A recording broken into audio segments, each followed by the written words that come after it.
Entrevista al Día con Hernán Higuera.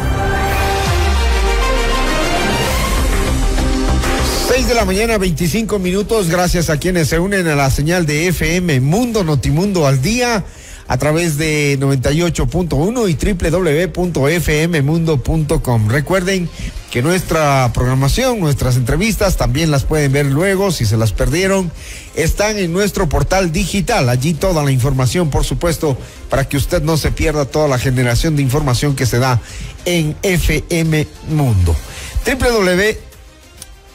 www.fmmundo.com. Esa es la dirección de nuestro portal. Bien, vamos a empezar con nuestra primera entrevista. WWF Ecuador expresó su preocupación ante la reforma institucional del Ejecutivo que fusiona el Ministerio del Ambiente, Agua y Transición Ecológica con el Ministerio de Energía y Minas. Esta medida representa un retroceso institucional que debilita la estructura del Estado, alerta a esta organización. Tarcisio Granizo, director de WWF Ecuador y exministro de Ambiente, está con nosotros. Tarcisio, buenos días. Muy buenos días, muchas gracias por la entrevista. Dicen ustedes que es un retroceso institucional porque debilita la estructura del Estado y muestra un claro conflicto de intereses al ser la institución encargada del ambiente la que se absorbe en el sector extractivo, afectando la capacidad de regulación, control y rendición de cuentas y pone en riesgo la calidad de los servicios públicos, especialmente en los territorios más vulnerables. Explíquenos por qué. Muchas gracias. Bueno, es innegable que poner al ratón a cuidar el queso es una medida completamente absurda. Me refiero a que están fusionando el Ministerio del Ambiente, que es la autoridad ambiental del país, con uno de los ministerios que más licencias ambientales requiere para sus actividades extractivas, como petróleo y minería. Entonces, aquí vemos un clarísimo conflicto de interés, porque no puede ser una institución juez y parte, es decir, pedirse a sí misma licencias ambientales. Una de las cuestiones que reza en la Constitución es que las evaluaciones de impacto ambiental y los permisos ambientales deben ser otorgados por una entidad independiente. Por lo tanto, ese es el argumento.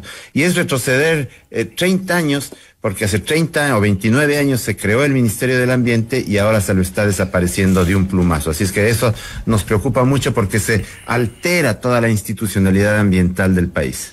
Es una oportunidad que tiene el gobierno para las concesiones mineras, tomando en cuenta que se viene la apertura del catastro minero, ahí se van a necesitar algunos permisos ambientales. ¿Es una oportunidad para evitar la oposición de grupos ambientalistas? No, porque la oposición de grupos ambientalistas se da, digamos, independientemente de lo que haga el Ministerio del Ambiente. Es decir, si el Ministerio del Ambiente quiere entregar licencias o no quiere entregar licencias, o tiene realmente una responsabilidad científica, técnica para determinar si una licencia debe ser entregada o no, eso es un tema del Ministerio del Ambiente. Las organizaciones ambientales estamos aquí para apoyar al Estado, para apoyar a la ciudadanía en los temas ambientales, y eso es independiente de lo que haga el Estado con respecto a las licencias. Usted dice que ahora sería más fácil entonces obtener esos permisos teniendo al Ministerio de Energías y al del Ambiente juntos.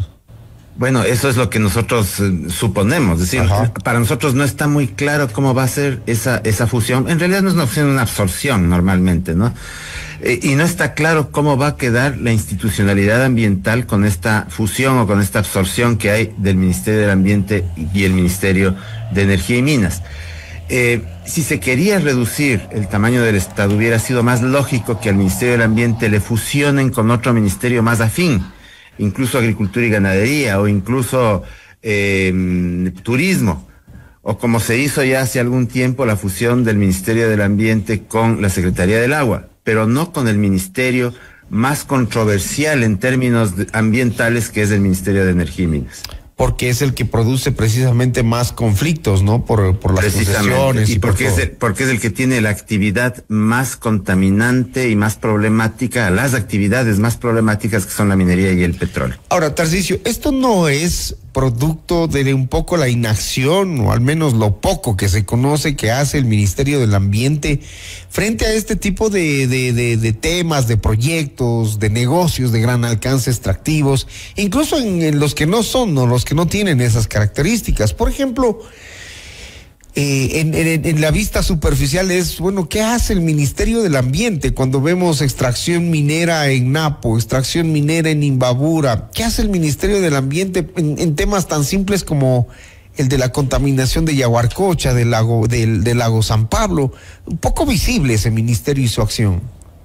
A ver, el ministerio hace lo que puede, y aquí voy a referirme a un tema muy concreto. Ajá. Y es que una de las cosas que hemos indicado siempre es que el Ministerio del Ambiente carece de los recursos necesarios para cumplir con su trabajo, y los recursos necesarios son recursos económicos y personal. Le voy a poner un ejemplo.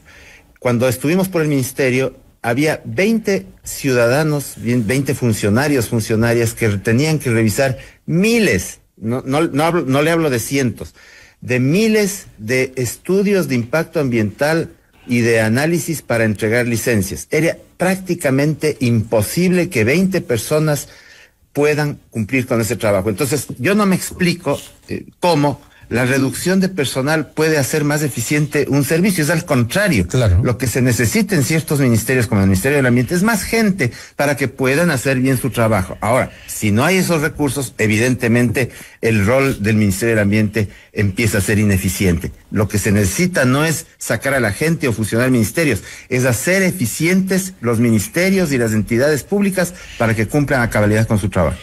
Ahora, la Constitución ecuatoriana se exige los procesos de licenciamiento ambiental que sean independientes, de alta calidad e íntegros, priorizando el bien común sobre los intereses particulares o corporativos. Al pasar al Ministerio de Energía, esto se pierde. Exactamente, porque se pierde la independencia de estos estudios, ¿no? Entonces, como le digo, se convierte esta nueva institucionalidad en juez y parte. Una de las cuestiones que nosotros vemos que creo que es fundamental que se tenga en cuenta es que en la Constitución existe la posibilidad de crear una superintendencia ambiental. Está en la Constitución, pero hasta ahora no se lo ha llevado a cabo. Quizás una de las soluciones para estos temas es la creación de esta superintendencia ambiental, que lo que haga es lo que hacen todas las superintendencias, la superintendencia de bancos, la superintendencia de compañías, que hace un control de las decisiones que hacen estos sectores. Entonces, se necesitaría una superintendencia ambiental para que controle y vea si es que en esta fusión se están haciendo bien las cosas o no. Caso contrario, estamos dejando esto a la buena de Dios. ¿Conoce usted de casos en donde con Ministerio de Ambiente se ha hecho o se han ido por encima de lo que dice la Constitución y respetando el tema del ambiente? Porque sí hay casos.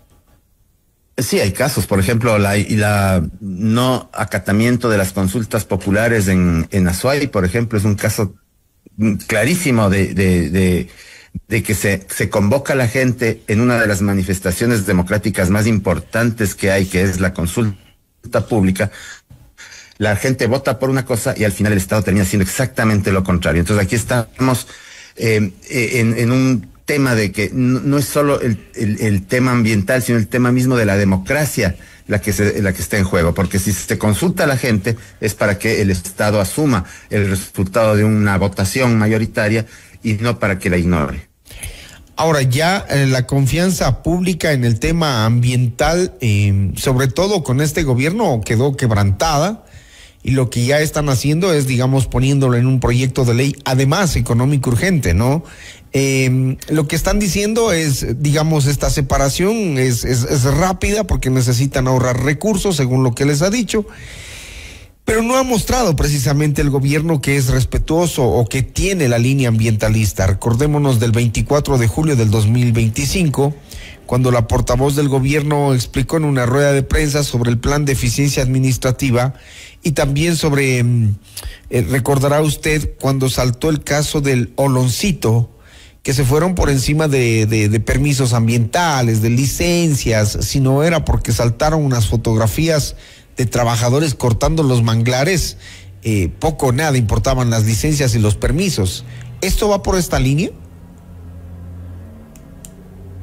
Bueno, sí, en realidad ha habido una muy poco clara visión ambiental del gobierno, pero es una de cal y una de arena. Por el otro lado, hace pocos días se acaba de aprobar una ley de áreas protegidas que a mi modo de ver, es una ley bastante buena. Ajá. Porque reconoce la posibilidad de la existencia de un Servicio Nacional de Áreas Protegidas, que es una entidad autónoma que ojalá se mantenga después de esta fusión. Entiendo que sí, porque es una ley ya aprobada, pero que también reconoce que hay un problema de seguridad en las áreas protegidas, que reconoce la necesidad de invertir más en las áreas protegidas como una alternativa económica para el país y para la gente que vive dentro y alrededor de estas.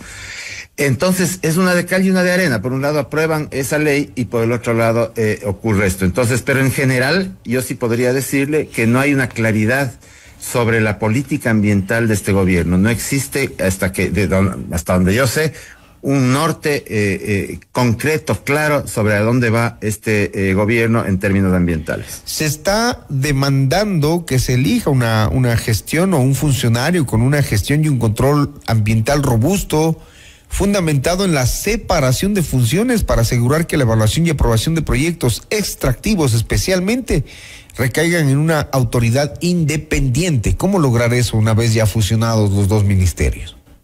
Creo que una de las alternativas es esta de la creación de la Superintendencia Ambiental, que está en la Constitución, Podría ser una entidad, si es que es técnicamente manejada, que equilibre y que balancee un poco esta situación tremendamente grave que es de ser juez y parte en este tema tan delicado. Recordemos que estamos hablando de un país megadiverso, de un país en donde los ojos internacionales están puestos por ser un país relativamente pequeño y con una diversidad enorme, y lo que hay que hacer es buscar soluciones que realmente garanticen que esa biodiversidad se conserve en el tiempo. Tarcisio, ¿qué consecuencias mira usted a futuro de esta decisión?